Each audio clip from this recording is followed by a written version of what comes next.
Então, vamos lá. A gente vai mergulhar numa jornada fascinante para entender como uma única promessa, feita lá nas escrituras antigas, foi se desenrolando ao longo de séculos para apontar para uma figura central. Sabe aquela pergunta que fica no ar? Como é que uma promessa tão antiga, lá do comecinho da história, vai ficando mais clara com o passar de milênios?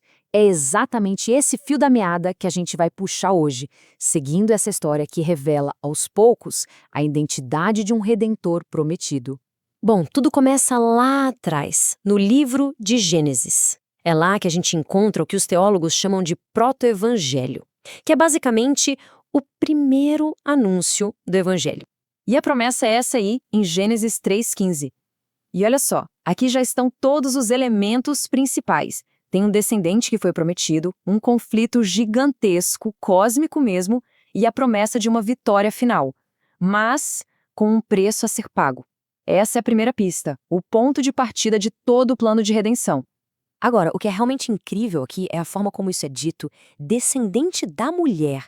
Pensa bem, numa cultura totalmente patriarcal, onde a linhagem vinha do homem, isso é uma completa anomalia. É um detalhe que não pode passar batido. Isso é importante porque já planta uma semente, uma sugestão de que a origem desse redentor seria algo fora do comum, sobrenatural.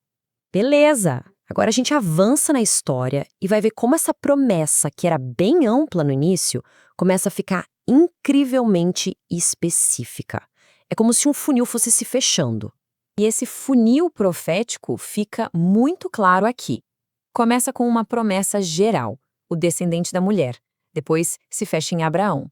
Daí afunila mais ainda para a tribo de Judá, a tribo dos reis. E por fim se concentra na casa de Davi. Cada passo vai tornando a identificação do Messias mais e mais precisa. O alvo vai ficando cada vez mais nítido. E é exatamente nesse ponto, quando a gente acha que entendeu a parte humana da coisa, que as Escrituras jogam na mesa um paradoxo, uma ideia de tirar o fôlego sobre quem essa figura realmente é. Olha que coisa impressionante. De um lado, Isaías diz: um menino nos nasceu. Totalmente humano, certo? Mas na mesma frase, ele continua: e o seu nome será Deus Forte. Aqui está a grande tensão. Como pode alguém ser ao mesmo tempo um menino, nascido de mulher, e também ser chamado por um título que só pertence a Deus? Essa é a pergunta que ecoa. E esse paradoxo não para por aí. Pega o Salmo 110. O rei Davi, falando inspirado por Deus, chama o seu próprio descendente futuro de meu Senhor. Peraí, como assim? Isso mostra que existe uma distinção de pessoas dentro da própria divindade. O Messias seria de alguma forma filho de Davi e, ao mesmo tempo, Senhor de Davi. O mistério só aumenta. E se a gente olhar para o Antigo Testamento com atenção, vai ver outras pistas dessa pluralidade divina. Desde o façamos o homem à nossa imagem, lá em Gênesis, até o anjo do Senhor que fala como se fosse o próprio Deus, ou o homem que luta com Jacó. Essas aparições, que são chamadas de teofanias, mostram um padrão. Deus se tornando visível, pessoal. É como se fossem ensaios, preparações para a maior de todas as manifestações, a encarnação. E quando a gente pensa que já tem muita informação, a revelação dá mais uma virada surpreendente. O foco muda de quem era o Messias para algo chocante. O que ele viria a fazer. Isaías 53 é de arrepiar, porque a imagem que ele pinta não é de um rei poderoso, vitorioso em batalha. É a imagem de um servo que sofre.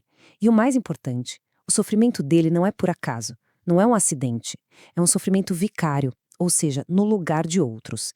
É a doutrina da substituição penal sendo desenhada com todas as letras. E essa ideia de um substituto não surge do nada em Isaías. Ela já estava costurada em toda a história de Israel. Lembra de Isaac na montanha? Deus providenciou um carneiro para morrer no lugar dele. E todo o sistema de sacrifícios da lei de Moisés era sobre isso. Um animal morria no lugar do pecador. Tudo isso eram tipos, eram sombras que apontavam para a realidade final, o sacrifício definitivo do servo sofredor. Então, como resolver aquele paradoxo do Deus-homem? A profecia de Isaías 7 nos dá a chave, o mecanismo. A virgem conceberá, um nascimento sobrenatural. É assim que o divino e o humano se unem numa só pessoa. E o nome dele seria Emanuel, que significa literalmente Deus conosco. A solução para o paradoxo estava na promessa. E então, chegamos ao Novo Testamento. E ele faz uma afirmação ousada. Jesus de Nazaré é o ponto exato onde todas essas linhas proféticas que a gente vem seguindo finalmente se encontram. É só olhar para essa tabela. É impressionante como tudo se encaixa. A descendência da mulher, a linhagem de Davi, a natureza divina, o servo sofredor, o sacerdote eterno.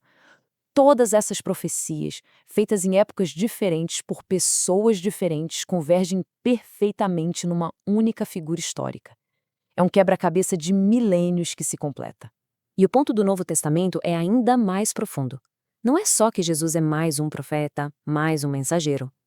A carta aos Hebreus diz que no passado Deus falou pelos profetas, mas agora ele falou pelo Filho. Ou seja, Jesus não só traz a mensagem de Deus, ele é a mensagem de Deus. E o impacto disso tudo vai muito além de apenas cumprir profecias. A vinda de Cristo resolve as maiores tensões da teologia do Antigo Testamento. Pensa bem, como um Deus que é pura justiça pode também ser pura misericórdia e perdoar o culpado? Como um Deus que é transcendente, infinito, pode ter um relacionamento pessoal conosco, que somos finitos? A resposta para tudo isso está na pessoa e na obra de Cristo. Ele é a ponte. Isso nos leva a uma última reflexão. Se Cristo é a resposta, qual era a pergunta que toda a história da redenção estava fazendo? O que a gente vê, no final das contas, é que essa revelação progressiva não mostra Cristo apenas como uma solução para o pecado. Ela o coloca como o centro absoluto de tudo. Ele é o ponto focal para o qual toda a história estava apontando. É a imagem visível do Deus invisível.